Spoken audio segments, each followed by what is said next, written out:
morning, everyone. My name is Maoball, and I think for people who first meet me would ask me a question, why my English name is Maoball. So for now, I'm going to explain a little bit. Maoball is Mao and Ball, and Mao is because of my last name, and Ball is because I love to play basketball. But sometimes people will say it's because of my face. It's round, like a ball.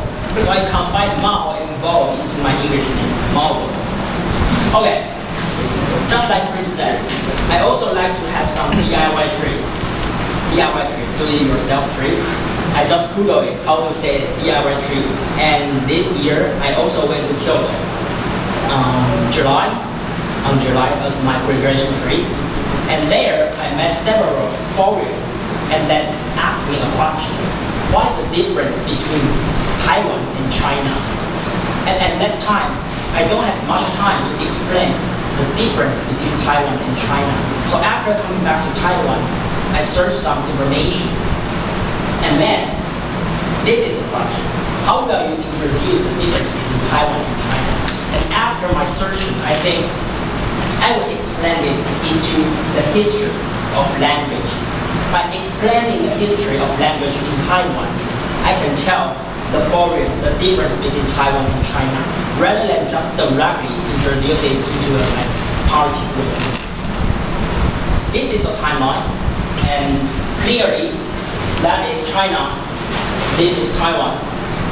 And if you have good history, I think you can still remember from 618 years to 907 years is Tang Dynasty. And actually, it's really interesting. In Tang Dynasty, the official language in Tang Dynasty, we call it Kango. And actually, Kango is similar to Taiwanese now. So you can think about it. People in Tang Dynasty, they all spoke Taiwanese, similar to Taiwanese. And in 1683 to 1895, in Qing Dynasty, of course, as time goes by, the official language will change. So from Taiwanese, it changed into Mandarin. But still, some people that live in Southeast, they still spoke Taiwanese because of the mountain. They have less opportunities to communicate with other people. So people living in Southeast, they still spoke Taiwanese. And I think, as you know, people live in Southeast, they immigrate to Taiwan. So the same, the language Taiwanese also moved to Taiwan. So that's why some people in Taiwan spoke, not some people, sorry, all the people here spoke Taiwanese.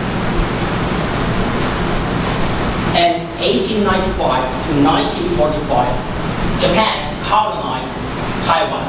So at that time, actually, official language became Japanese, and we still have dialect Taiwanese. From 1945 to 1949, I think if you're really good at history, what the period it was. Civil War, right? Civil War. Civil War. What kind of civil war? The civil war between two parties. One is Communist Party. This one is called Communist Party if you cannot read Chinese. And the other one is Kuomintang. Trust me, just spell like this, Kuomintang. The English is Kuomintang. And I think everyone knows that eventually Kuomintang, this is qualified. And Kuomintang lost.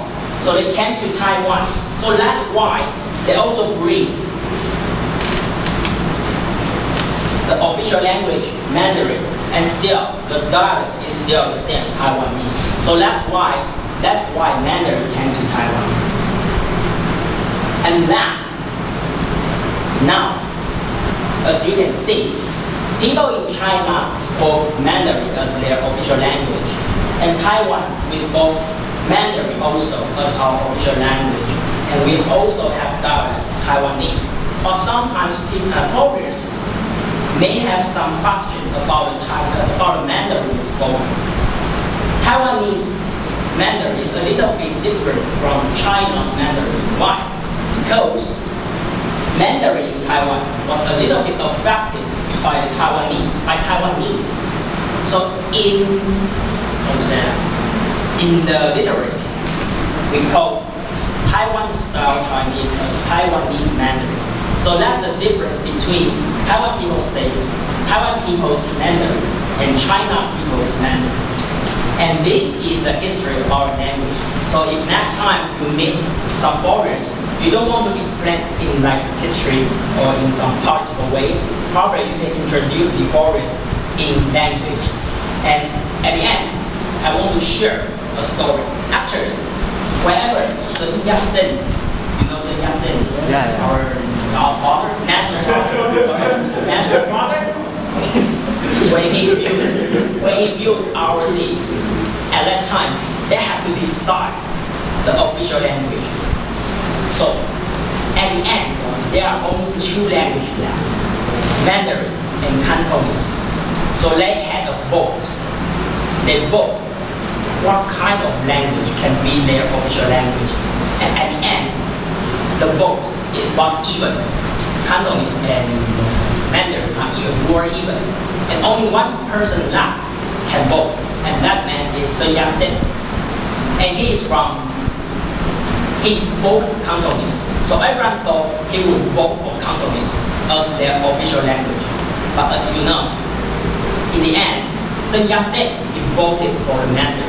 So that's why Mandarin became the official language in China. But all in all, it was a rumor. So no one knows the truth of this rumor, just a rumor.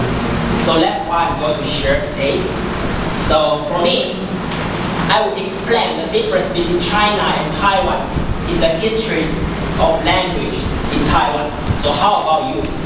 How will you share the difference between Taiwan and China? I think this would be a question that most of foreigners would like to understand, would like to know. So after today, I hope everyone can find out your own answers and share it with foreigners around the world. Thank you.